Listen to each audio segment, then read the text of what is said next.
Welcome everyone, and thank you for joining today. I'm excited to introduce our presentation titled Recipes for the Road, your Fabric Playbook. In this session, we'll explore key strategies around deployment, security, governance, troubleshooting, and optimization. Over the next few slides, we'll dive into practical insights and best practices to help you navigate your Fabric journey with confidence. Let's get started. Welcome to this section where we'll explore recipes for the road, your Fabric Playbook. Think of this as your go-to guide for building and managing your Fabric environment with confidence. On this slide, you'll see that we've gathered over 60 proven patterns and checklists. These are practical, tested solutions that help you build, secure, and optimize your setup efficiently. It's like having a trusted recipe book at your fingertips. Next, we focus on avoiding the 3 a.m. crisis. You know, those unexpected moments when pipelines fail or errors aren't clear, and you're scrambling in the middle of the night. This guide helps you turn tribal knowledge, those shared but informal tips, into repeatable, reliable processes. That way, you can minimize those stressful, unpredictable situations. Finally, it's about navigating and troubleshooting with confidence. Whether you're deploying new solutions, tackling critical issues, or scaling your environment, this playbook provides the strategies to handle those challenges smoothly. And at the core, it's all about mastering the essentials of Microsoft Fabric. This isn't just theory. It's a battle-tested resource designed specifically for data engineers like you to ensure you succeed at every step. Now, let's talk about setting up your workspace for success. The first step is organizing your folder structures. Think of this as creating a well-structured filing cabinet, clear, logical, and easy to navigate. Next, it's crucial to document your naming conventions. Consistency here helps everyone find and understand files quickly, ensuring compliance across your team. Moving on, establishing standards is key. This includes applying sensitivity labels to protect sensitive data and implementing data classification and retention policies. These measures not only help in managing data responsibly, but also in maintaining audit logs for accountability. Setting governance is our next focus. Assigning the right roles, such as admin, member, contributor, and viewer, ensures everyone has appropriate access and responsibilities. Enabling Azure AD security groups can streamline team-based management, making access control more efficient. When configuring access, define clear naming conventions for environments, domains, and purposes.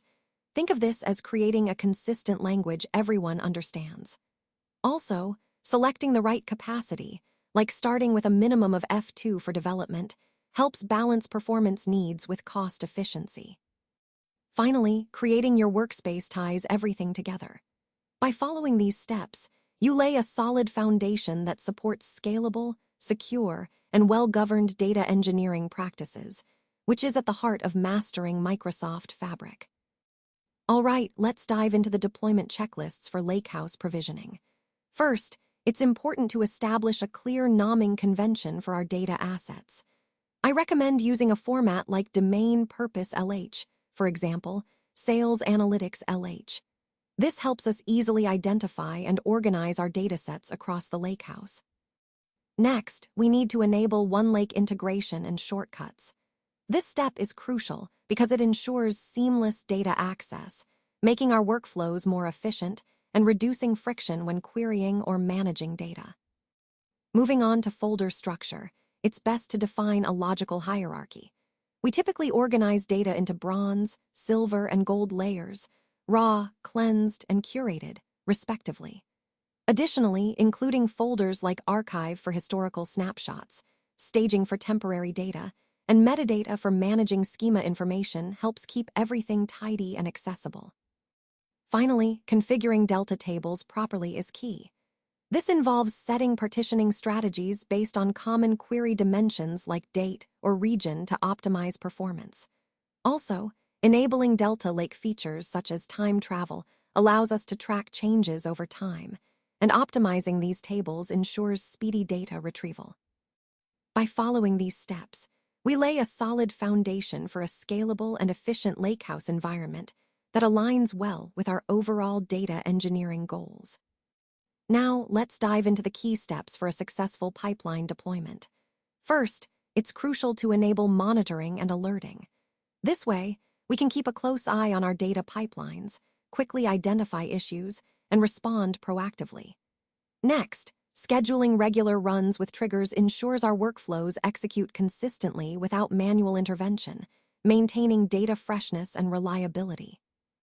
Maintaining a comprehensive runbook is also essential for operational continuity. It serves as our reference for troubleshooting and process documentation. When it comes to post-deployment actions, we should use deployment pipelines that progress smoothly from development to testing and finally to production, helping us catch issues early and ensure stability. Updating environment-specific parameters is vital to adapt the deployment to different settings, whether it's development, staging, or production. After deployment, running smoke tests helps verify that everything is functioning as expected before full-scale operation. Before deploying, we need to test our pipelines in a dedicated development workspace with sample data. This step helps validate parameters and connections, ensuring they're correctly configured. Documenting dependencies at this stage is also important so that everyone understands how components interact and what needs to be maintained or updated over time.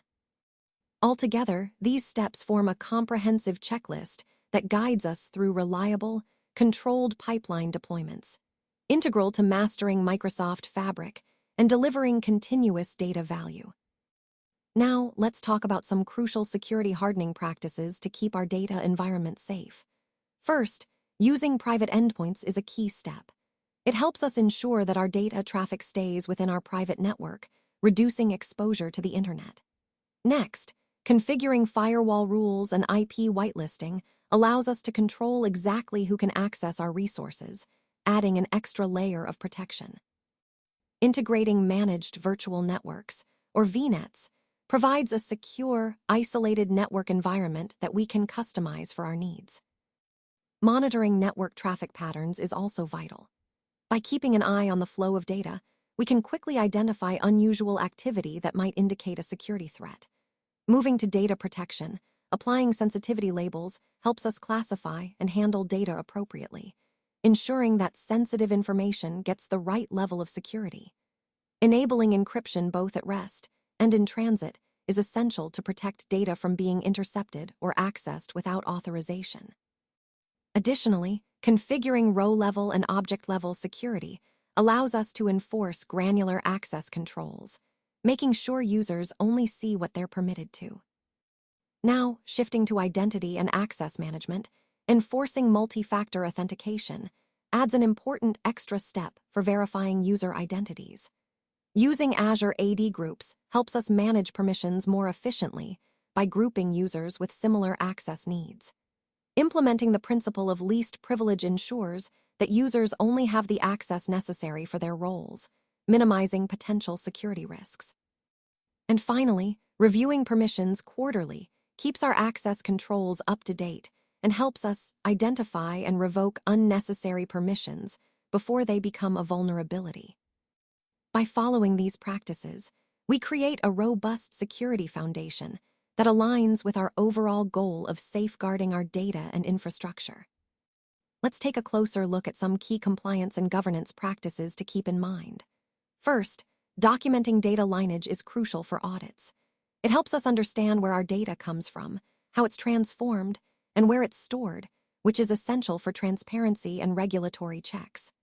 Next, implementing data residency controls ensures that data stays within specified geographic boundaries, aligning with regional laws and policies. Enabling GDPR and CCPA compliance features is also vital, as these regulations require us to manage user data responsibly and provide transparency.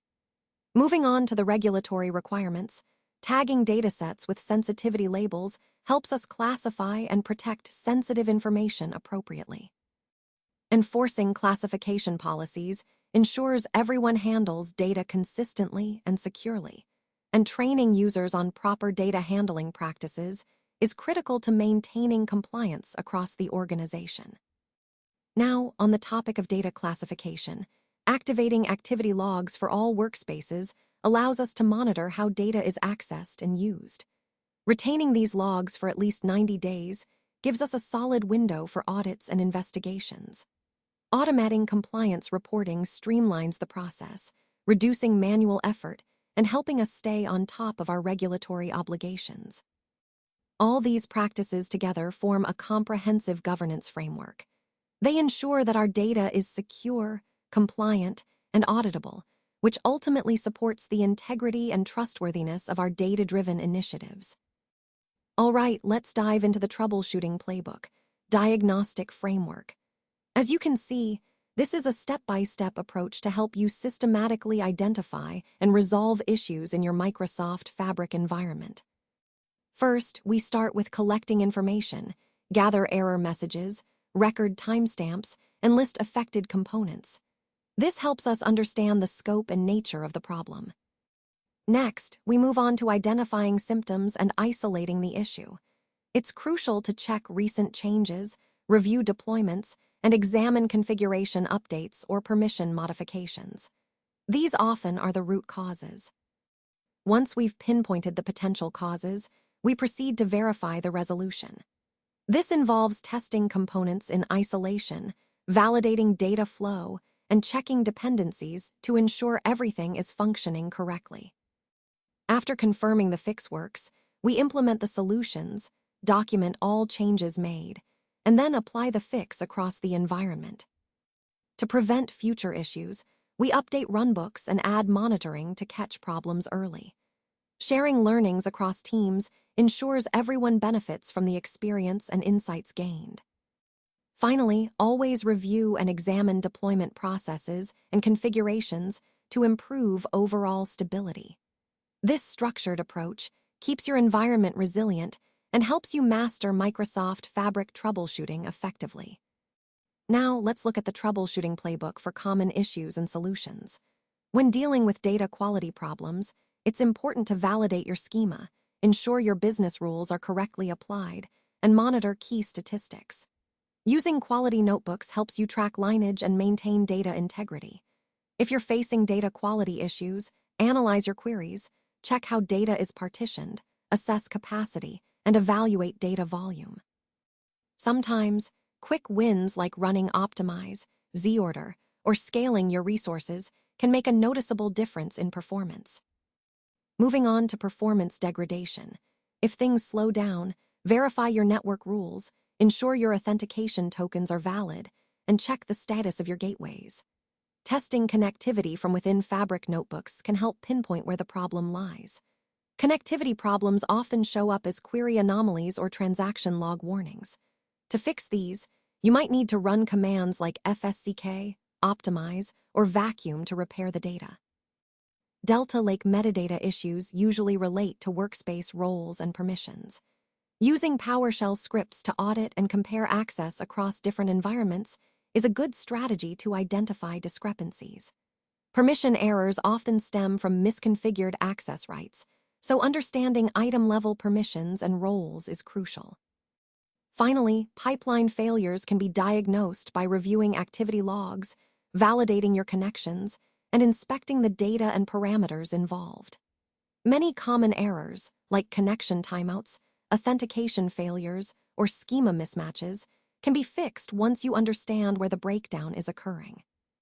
Throughout all these issues, remember that a systematic approach, checking your configurations, monitoring your logs, and applying targeted fixes, can save a lot of time and keep your data workflows running smoothly. This playbook is an essential part of mastering Microsoft Fabric and ensuring your data engineering processes are resilient and reliable.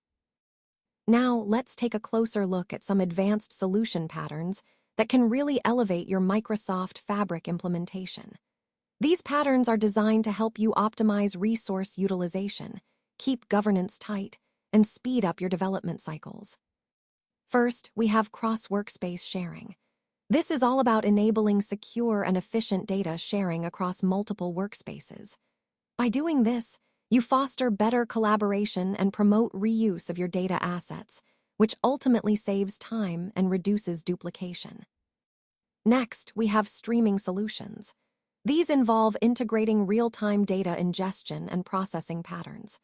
Supporting dynamic analytics means you can respond quickly to changing data and gain timely insights, which is crucial in today's fast-paced environment. Finally, layered data refinement, often called medallion architectures, is about transforming raw data into refined, curated datasets through multiple layers. This approach improves data quality and enhances performance, making your data more trustworthy and easier to analyze. Connecting all these patterns to our overall theme, they're about building a robust, scalable, and efficient data platform. By mastering these, you're not just managing data, you're empowering your entire organization to make smarter, faster decisions.